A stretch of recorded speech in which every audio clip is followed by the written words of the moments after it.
What's up, guys? Red Eye Pacers here. I'm going to do a little bit of a different video today. I want to do a video on my Flintknapping progression as far as skill-wise from beginning up until now. I started Flintknapping in 2020 while everything was going on. I'm sure y'all remember. We couldn't hardly go anywhere, so I had been studying Flintknapping for quite a while, 3 or 4 or 5 years, and I was just like, man, I'm just gonna pick some up and try my hand at it, and if I can do it, I can. If not, no big deal. But I had always hunted arrowheads since I was a kid, and I always wondered how they were made. And finally, I just said, yep, I'm going to pick it up and learn how. So here's some of the ones, and there's some in here too, from back when I first started. And I didn't do too bad on some of them. A lot of them's off a little bit, but some of them's not bad. I think I picked it up pretty good. That one's a little thick boy. See, they're thick where they ain't supposed to be, but I mean that's all a part of learning. I enjoy the different materials, all the different types of church, flints, and agates, and knappable materials. It's what I enjoy about it the most. It's kind of a wild looking piece. But over time, I started getting the hang of it. It's really all about angles.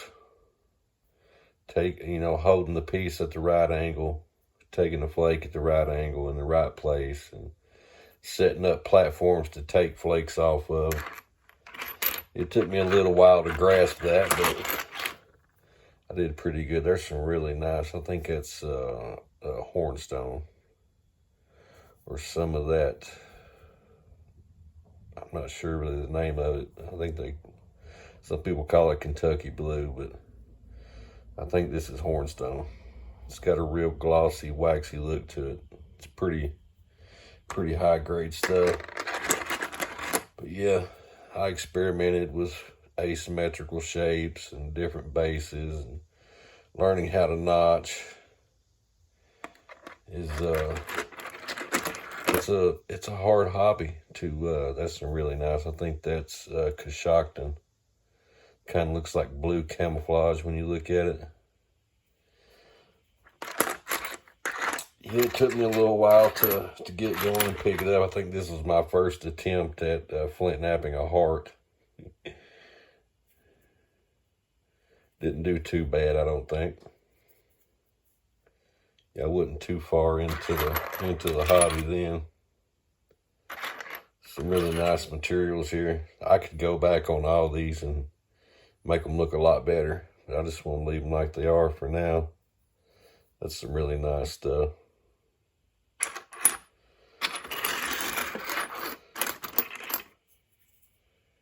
I think that's some root beer from Texas. Most of these are Texas materials, except for this blue stuff. It's like hornstone. I think this is Fort Payne. Most of it's Texas church. Those donut containers come in handy. Yeah, moving on. I'm getting a little better at it as we go. This was like 2021, 22, early 23, somewhere along in there. I think that's called Horse Creek Church. They call it ketchup and mustard. There's some with a whole lot of yellow streaks in them. I experimented with different base shapes. I think that's called a Frio base or something like that. I'm not sure if I can remember or not if that's what it's called, but That's some really pretty stuff. Like I said, I love the different, excuse me, I love the different materials. Like right here, you know, I didn't hit it hard enough, so it set up a big island. You try to nap into it again, thinking you're going to do it, not setting up a good platform, and it just step fractures and makes it look like an eyesore. But it turned out pretty cool. It makes like a nice little necklace pendant. Some Georgetown chirp from Texas. Some really, really nice stuff right here. Little stem base. I wouldn't want to get hit with any of these. It's kind of a little intricate little base. Yeah, I've got bunches of these corner notches, side notches, kind of like a dovetail, like a barbed and tanged from a flake. And some of these, some really nice material right there. I like to have some more of that. Yeah, I could go back now that I've gotten a lot better and thin a lot of these down. Some Flint Ridge from Ohio.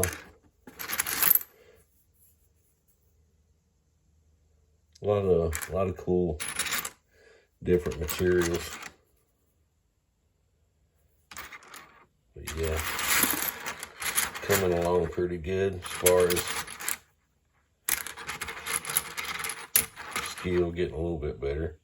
I knocked this off, and you can see the natural seam that it had right there. But I'd like to have a bunch of this material. It kind of looks like a bird's beak whenever you look at it, or a bird skull.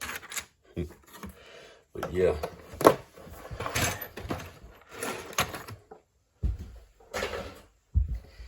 Getting into some bigger pieces here. This was an attempt at something like a Clovis, little concave base. I think this was my first attempt at an agate basin. It's a really nice, cool style. The agate basins was, I'm pretty sure, like a paleo era point. I think this is my second or third attempt at like a little tomahawk. Not too bad for a beginner. This was going to be like a big hand axe. You could chop a tree down with that. A small one anyway. It would take you a while, but you could do it.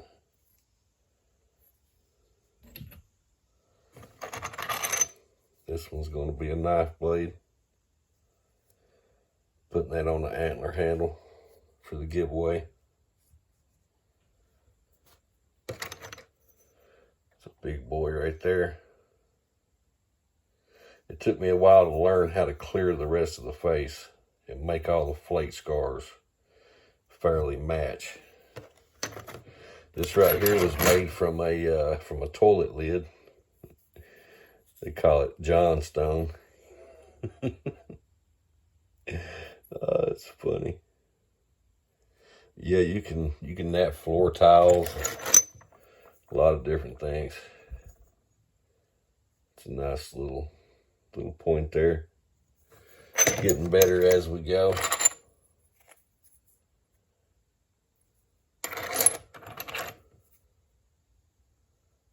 Something like a Snyder's point.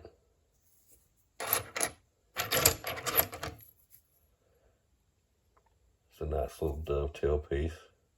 Some Fort Payne. What else we got in here? Left that little bit of Cortex on there. I thought it looked cool. This is some Buffalo River chert from Tennessee. That's a really cool looking point right there. But yeah, coming along pretty good. Not too bad for a beginner. But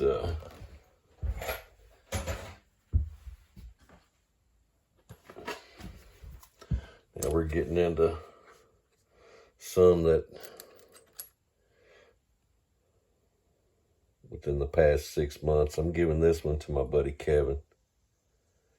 It's a good dude. So I made this for him. Or I made this and he asked me if he could have it or buy it. And I'm like, no, I'm not going to sell it to you, but I'll give it to you. I made this one. Looks like a lot like the one that's on my SJ Relic slip. Made this. It's kind of like an axe head scraper for scraping hides. That one turned out pretty cool. Here's a nice one. Super thin.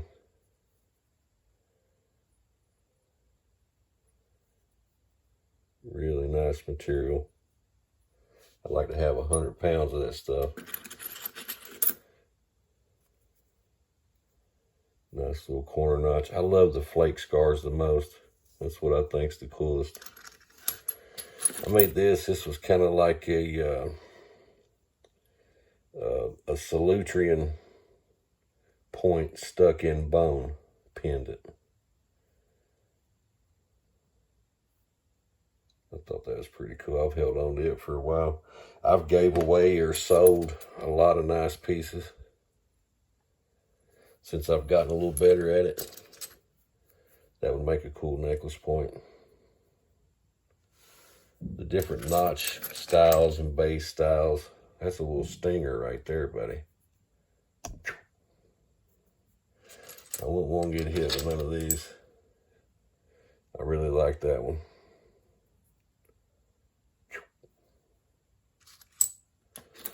Here's dovetail for some Georgetown. The X curved edge. Some really nice pieces. Not too shabby. I've picked it up. I've gotten a lot better. I'm getting there.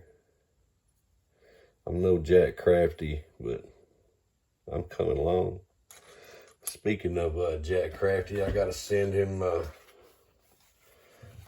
this knife right here.